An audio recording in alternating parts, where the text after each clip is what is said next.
You ready? Sure. Am I doing it? Yeah, do your impression. Hamza, what are you doing? He did that during the show about peeing myself. Before the 90 Days, 90 Day Fiance, Season 5, Episode 12, Head Games. 7th level of hell right here. We have to be getting close to the end. It looks like everyone's breaking up. This is my petition for TLC next time. I want one, preferably 2 couples. I don't care how boring they are. They can be data entry, like, as a hobby. They can be uglier than roadkill. I don't care, as long as they genuinely love each other. Like, just to offset the hot mess disasters that everyone else is. Like, I want one couple where you're like, yeah, they're super boring, but at least we're going to see them on the 90 days. Like, at least we're going to have that. They can be, the parents like them, the whole thing. No drama, just one couple to, like, just even out the show. So at least you're like, oh, no, they're the most boring people on earth, but they seem nice. You know, we can have them, like, eating soup and being like, good soup. Perfectly bland. Yeah. Oh, some foods are spicy, but this is nice and bland. Oh, and then we'll be like, oh, what a nice couple. Then we'll get back to trash McDumpster Fire and Racist McGee or whatever it is. Gosh. Who do you want to start with? You get a pick. No one. Gino and Jasmine. So the hat's a big issue. They're going to go see Jasmine's mom. Jasmine's mom hates Gino. Hates him from the second she sees him. And I'm like, why does she hate him so much? She hasn't seen the show. She doesn't know everything. She just hates him instantly. Maybe she's a good judge of character. Could be. I mean, my granny was like that. Well, and then he kept saying how, then like how old he is. I'm like, she's 34. It's not like she's 22. She's 34. She's an adult woman. 34, but do we know how many cats? Oh, we don't. So anyway, so she's 34. So the age difference is 17 years. It's pretty big. It's not by any means. Like, I have friends who are married to people who they married in their 30s, who the age difference is bigger than that. So, you know, it's not so shocking. This is not Ben and Mahogany, which isn't even real. But she hates him right off the bat. He's this big, goofy white guy, and as somebody who was in the field of engineering... Won't take off his hat at the dinner table. Won't take it... I mean, I thought she was going to stab him. Now, I mean, if I did that, I could get away with it. But if anyone else did it, my grandma would smack him. The golden child over here. I was. The sister Liz is adorable. The mom is over. I mean, they really think she's this prize pig that should be getting...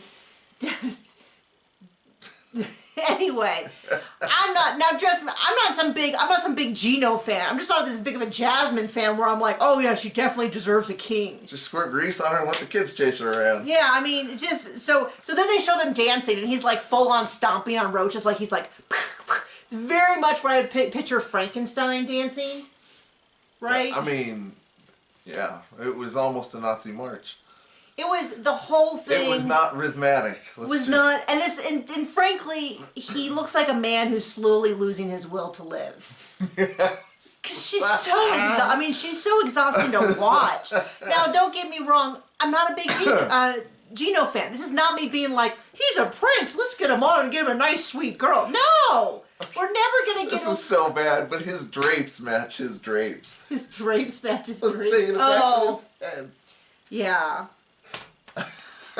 So then we see Usman and Kimberly, and we hear about Zara finally. A couple things confused me. So first of all, when she initially was upset, her initial complaint was that he was with a girl while he was talking to Kimberly. And I was like, Kimberly.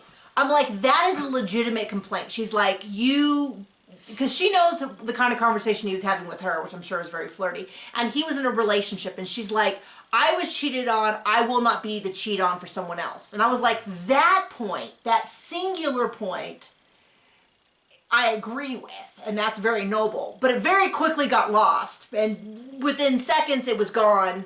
The next cutscene was all about how he didn't tell her about Zara. And I was like, okay, well, if you guys weren't, like, then it had nothing to do with Zara, the cheating on Zara thing. And then you brought up that wonderful point about Didn't she say he could have other wives before? Yeah, before it was like, oh, if he wants to have kids, he can have a second wife. And so I'm a little bit like, but then there was like points where it was like, you bring me, he did lie to her, which is he said, she asked who's... Nobody on this show lies. No one could lie. It's never happened in the history of history. Right. I don't know if there's a truth told on this entire show. It would be hard to find. I mean, it's every episode is just anyway. So then it's all about how was a legitimate point, which is she said, "Who's Zara?" and he said, "Oh, it's no one. It's not about anyone. It's for all the women in the world named Zara," which is not a terribly common name. It's one of my close writing friends' name. Well, technically her name's Sarah, but Sarah sounds like Zara, and then she was dependent. Anyway, nobody cares. Nobody cares. My point, though, is he did lie to her, so I get that thing. But then I also feel like she has pressured him for sex so much. This is the breaking point. This is the like throw the whole thing out because of this, and then he does have a valid point about like, am I making the same mistakes as before? The whole thing's a mess. I'm not picking sides in it. Her initial point I thought was very admirable when she was like, I don't want to be the other woman for Zara, but then it was very quickly lost in like the whole, you don't respect me, this is embarrassing. Of course, though, then I'm like, this is embarrassing? The past 2 weeks of you begging for sex wasn't embarrassing? Like, who all of a sudden got on her big girl panties and was like, I'm not going to make a fool of myself on TV after 12 episodes? So, I mean, that's certainly a line to pick. Anyway, so then he's like, I'm going to return her gifts. And she was like, no, you can keep it. I was like, you don't let him keep it. You keep... And she's like, well, I will keep the laptop. Yeah, heck right you were. Get that PS5, too. You gotta get your next guy. They're still hard to get. Probably, anyway. Well, it's still probably not going to work in his region.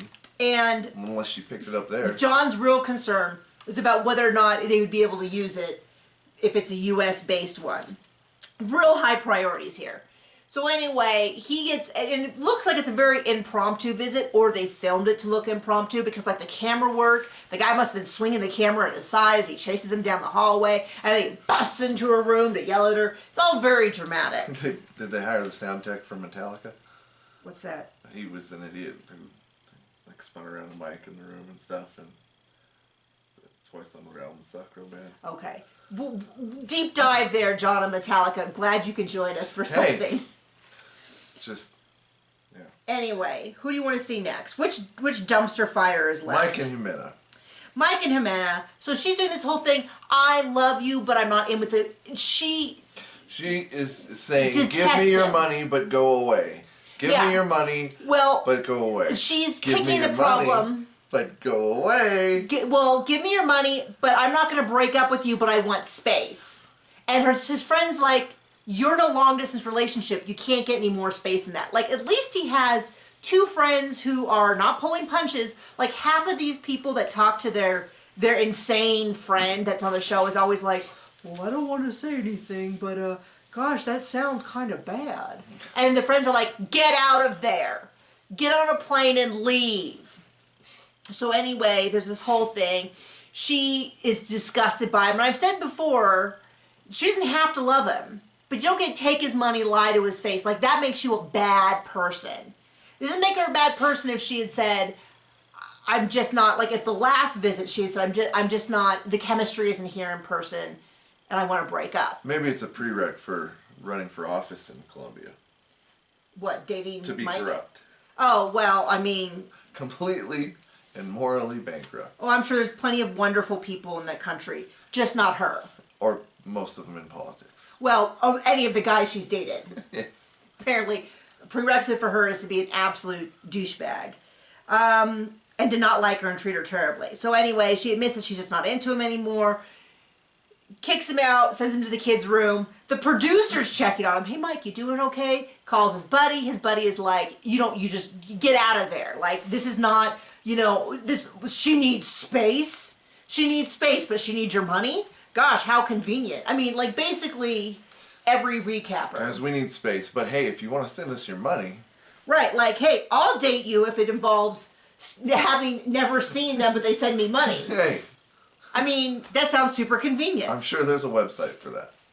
Anyway, so they go, he's like, we're going to have we're going to have a whatever, we're going to get I want to have privacy, so I'm going to go to a restaurant. So that has some big, like, well, at least she won't cause a scene in the restaurant energy. But all I'm thinking is, this is a freaking disaster waiting to happen. It's like putting your undies on the outside of your jeans.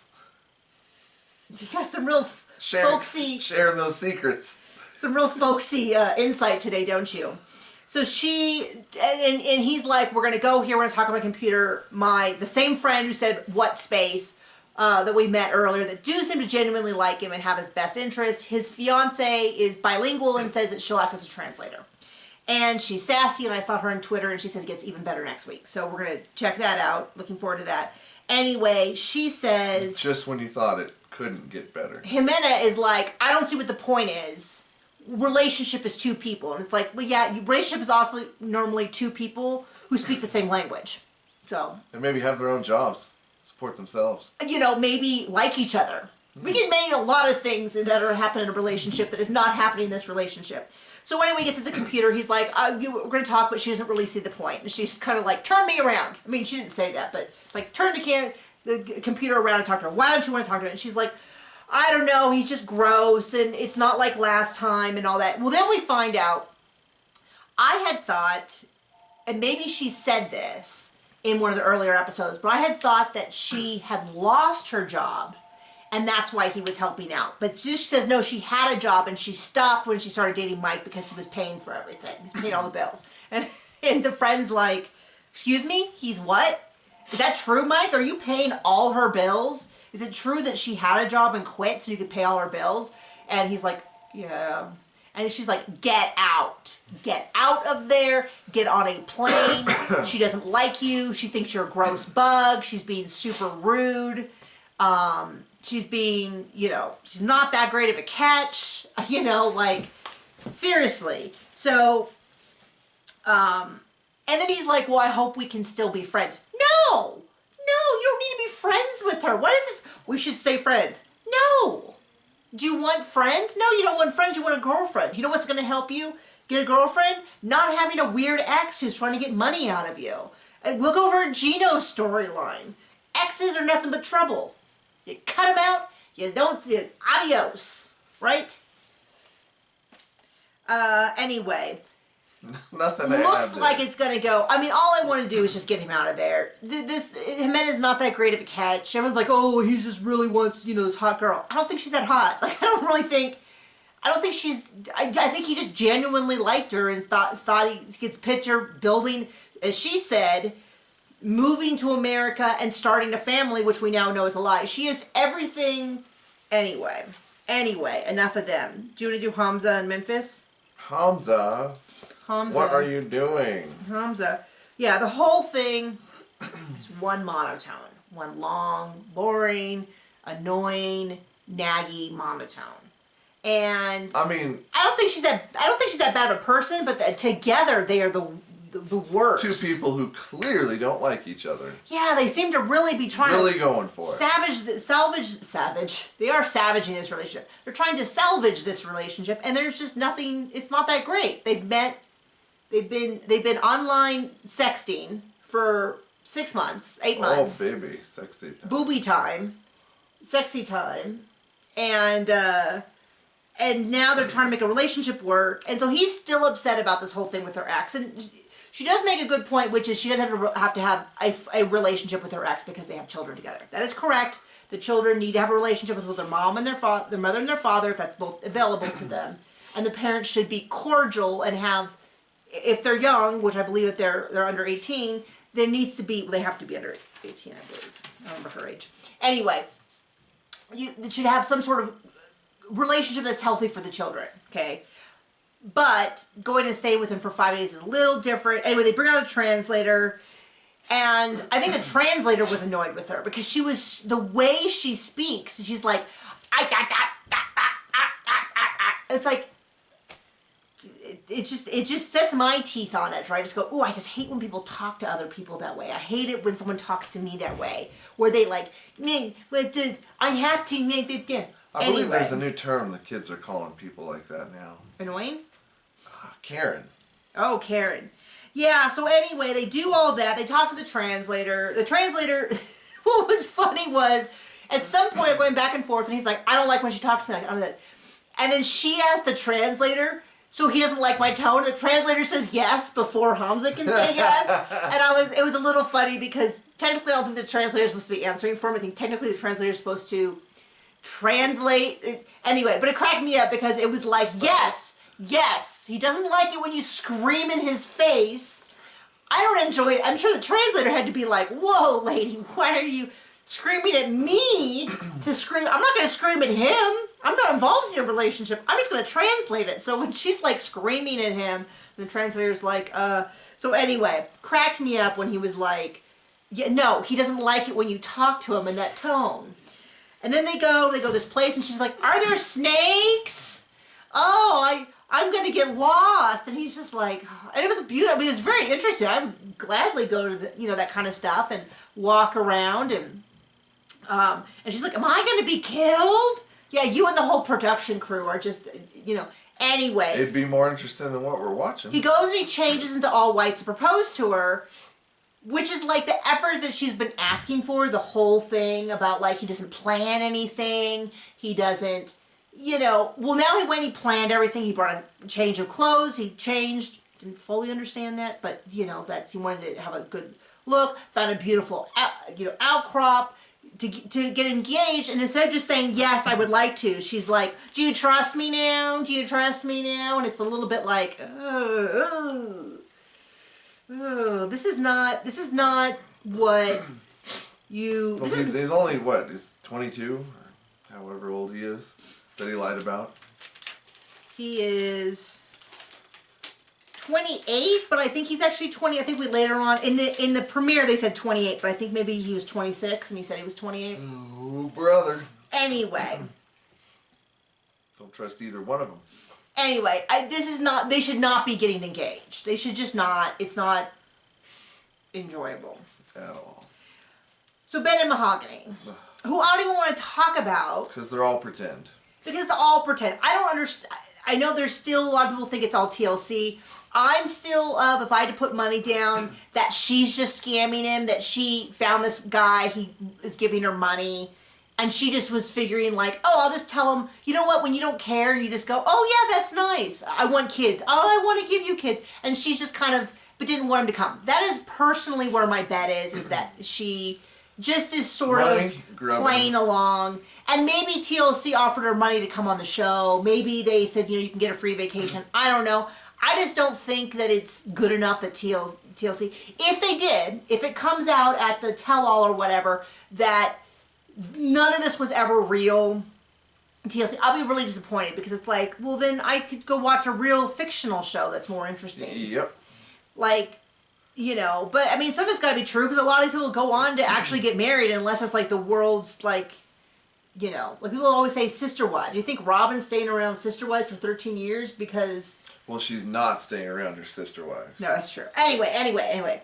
Personal opinion that she's got some scam. But I hate the way this whole storyline is going where they're like, well, Ben hasn't been honest. And it's like, Ben hasn't been honest. No one freaking cares about whether Ben was fully honest about like, oh, well, she dated a 27-year-old. Who cares? That isn't... What are you talking about? Like, you said you don't speak English and you're fully fluent in English. Like you don't live where you said you did, and that's fine if she says I don't feel comfortable taking you to my house. Why don't we meet my parents at a restaurant? That would have been fine. No one would have cared. I don't think any viewer would have cared if they said we don't really feel comfortable bringing you to our home, having just met you. But then the whole like, oh, I never said we were boyfriend girlfriend. Then they show the text messages saying, well, I want to give you babies and get married, and it's like. So why don't we, like, so anyway. So this is Jimena number 2? This is, no, well, I mean, yes. In that sense, yes. But I think Jimena actually maybe at one point considered Mike seriously and then met him was like, I can't do this. Maybe. Anyway, the whole thing is just annoying because I don't care if Ben dated a 27-year-old. We already heard that. It's boring. It's stupid. He clearly is thinking with his little head. I don't care. I want to find out what Mahogany's deal is because she's clearly lying. I mean, that's the whole thing. Whatever storyline they go. So then it's like, her parents express doubts. We all express doubts that any of this is real. Then they're speaking. Then it's like weird things like he meets her friends who seem completely joyless and are like, well, what do you like about Mahogany? And they're like, oh, and they give this long explanation in Spanish, which she's fluent in, and then the translator app translates it, and then she goes, oh, like, did she forget that did she get confused? It's just none of it is making any sense. Clearly, this is all fake, and I just want to find out how is it fake. It's the only thing I care about is how is it fake, because she's not the age she said she was. She doesn't live with her parents, or she's just flat out now lying about where she lives. I mean, or both, all three. I don't know if those are her parents or not. I don't really care. I don't really care what their opinion is because it's clearly this is all fake. She's saying, "Oh, we're not boyfriend, girlfriend." I never said it. Point. I mean, Ben isn't the person she thought he was. I mean, I don't even want to. I mean, it's like if you're scamming, just tell us the scam. Just be like, I just thought it would be kind of fun to talk to him on the phone, and I didn't want him to show up. He kept saying he was going to show up, but I figured he wouldn't because I do this all the time to guys, and I get a couple $100 out of them or $1,000, and then they lose interest or I ghost them or whatever. And that's just something I do because I like to have the attention. Like that, I would be like, oh, that's interesting. But this whole thing, like, because we saw the text, and unless all the texts are fake, in which case I'll be super annoyed because it's like, or to watch terrible TV, at least have some grain of truth in it. Even if the truth is, I just wanted to be on TV. Like I told you, we watched Marriage Boot Camp and one of the couples was faking it. That was at least interesting when we found out and they admitted, yes, I was faking it. I thought I could get on show and like jumpstart my rap career. That at least is interesting. Those are people making terrible choices that I can revel in. That is what I enjoy. And then she's like, I just don't think he is who he says this. I feel like the producers need to be like, chick, we don't believe you. You can tell Ben whatever you want, but we're not buying it. We're not thinking that we're going to get some 30-year younger than me girlfriend. And this is, once again, not a defense on him because he shouldn't be dating girls 30 years younger. His kids are asking him not to do this. His ex-wife. Someone did post the theory, like, what if the ex-wife is behind this? Which would be hilarious. That'd be fun. I would give her own spin-off show that was just her catfishing him over and over again. He just keeps believing over and over again. That would be hilarious. I don't think that's the case. But, like, I'm not a Ben apologist here. The whole, like, God wants me to. It's like, this is just typical. God wants me to do whatever it is I want to do, and I'm going to stamp God's approval on it. I have a lot of feelings on that. I'm not a Ben apologist, but I have no interest in this girl. The hair was awful. It was all, like, choppy. It looked like, you ever seen the video of them doing, like, viral TikTok haircuts, like quarantine haircuts, and they pull it in front, and they cut it, and it falls down. It's like, looks awful. I thought it was pixelated. Yeah, it looks pixelated. Yeah, she's like, yes, I said I loved you and wanted to have your kids, but you never asked me. You never literally used the word girlfriend. And it's like, this is all so boring. So they go out to the desert. The separate rooms thing doesn't bother me because it's like, people are like, oh, well, she's just being smart. No, she's a scammer. There's no world in which she is, that her conversations with him and who she is now coincide together and are legitimate. This is just ridiculous. So anyway, that's my opinion on the show, and so be it. How many episodes do we have left? We have to be getting near the end because it looked like everything implodes next episode, and then maybe there's a tell-all, or there's 2 more episodes than a tell-all. We don't normally watch the tell-alls. We will this time. I'm sorry. We don't normally watch the tell-alls because it's kind of like, I like to watch people when they're on the fly, not when they've had a month to think of their witty answers and then like a great theory to tell us, and it's all... Like, I like it when they get all confused and they start saying stuff. Anyway, bye.